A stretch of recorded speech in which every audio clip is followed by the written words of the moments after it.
Tôi từng đi qua một vùng đất nơi cái tên thay đổi nhanh hơn cả một thế hệ. Ban đầu nó được gọi là Yuzovka, lấy từ tên John Hughes, kỹ sư người xứ Wales, đến đây từ năm 1869. Ông mang theo công nghệ luyện thép của Anh và biến một ngôi làng nhỏ thành khu công nghiệp sầm uất. Sau này, thành phố đổi thành Stalino, nay là Donetsk, thủ phủ của cả vùng Donbass. Nhưng đằng sau những lần đổi tên ấy là cả một cuộc giằng co, ai thực sự nắm quyền ở Donbass. Donbass nghe tên quen nhưng dễ nhầm, thực ra là cả một vùng công nghiệp ở miền đông Ukraine gồm hai tỉnh Donetsk và Lugansk. Đây vốn là vùng công nghiệp nặng, mỏ than thép từng nuôi cả Liên Xô. Và có một điều thú vị, theo thống kê năm 2001, ở Donetsk gần 75% dân nói tiếng Nga hàng ngày, ở Lugansk cũng gần 70%.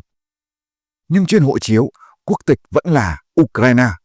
Một bên là ngôn ngữ, một bên là giấy tờ. Và khoảng cách ấy bắt đầu từ đây. Vì sao tiếng Nga lại lấn át như vậy? Thế kỷ 20, Donbass bùng nổ công nghiệp. Những mỏ than, lò luyện thép mọc lên, kéo hàng trăm nghìn công nhân từ khắp Liên Xô đổ về, người từ Siberia, từ vùng Volga, thậm chí cả ở Belarus. Họ gặp nhau và cần một thứ tiếng chung để làm việc, và ngôn ngữ ấy chính là tiếng Nga.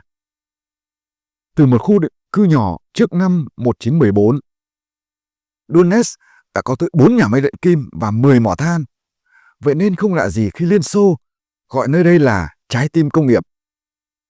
Một trái tim đập nhịp bằng tiếng Nga, và nghịch lý là càng phát triển, càng công nghiệp hóa thì khoảng cách giữa ngôn ngữ đời sống và quốc tịch trên hộ chiếu lại càng rõ.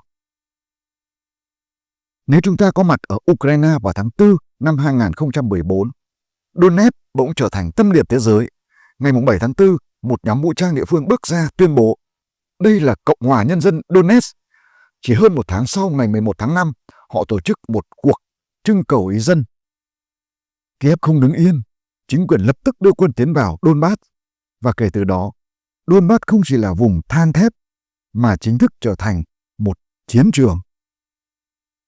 Thoạt đầu tôi cũng nghĩ đó chỉ là mấy tuyên bố ồn ào rồi sẽ trôi qua thôi. Nhưng không, mọi chuyện bùng ra nhanh hơn nhiều. Quân đội Ukraine tái chiếm sân bay Kramatorsk nhưng muốn nhắn thẳng rằng Kiev vẫn kiểm soát Donbass. Và tôi nhớ rõ, các quan sát viên của Tổ chức An ninh và Hợp tác châu Âu cũng có mặt. Họ ghi chép từng chi tiết, và từ đó cả thế giới bắt đầu nhìn Donbass không chỉ là một vùng công nghiệp mà là một điểm nóng an ninh. Không chỉ Donetsk mà ở Lugansk, một nhóm khác cũng đứng ra tuyên bố thành lập Cộng hòa Nhân dân.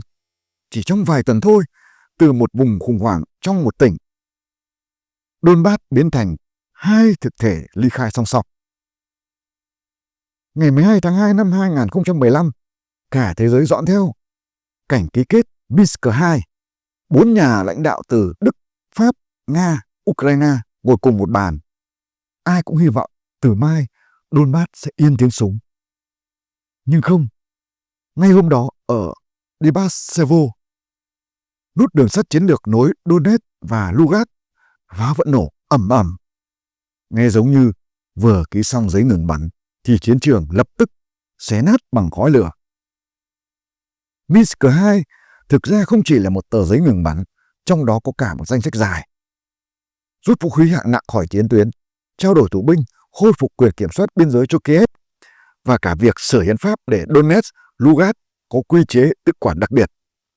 Nghe thì rất rõ ràng, nhưng vấn đề nằm ở chỗ mỗi bên đọc cùng một văn bản lại hiểu theo cách khác. Kiev coi đó là bước đi để lấy lại chủ quyền, phía bên kia lại nhìn Minsk II như sự thừa nhận quyền ly khai.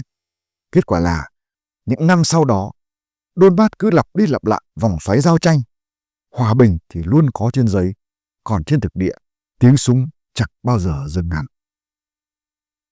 Donbass từ một lưu vực than thép cuối cùng biến thành ranh giới của cả một thời đại.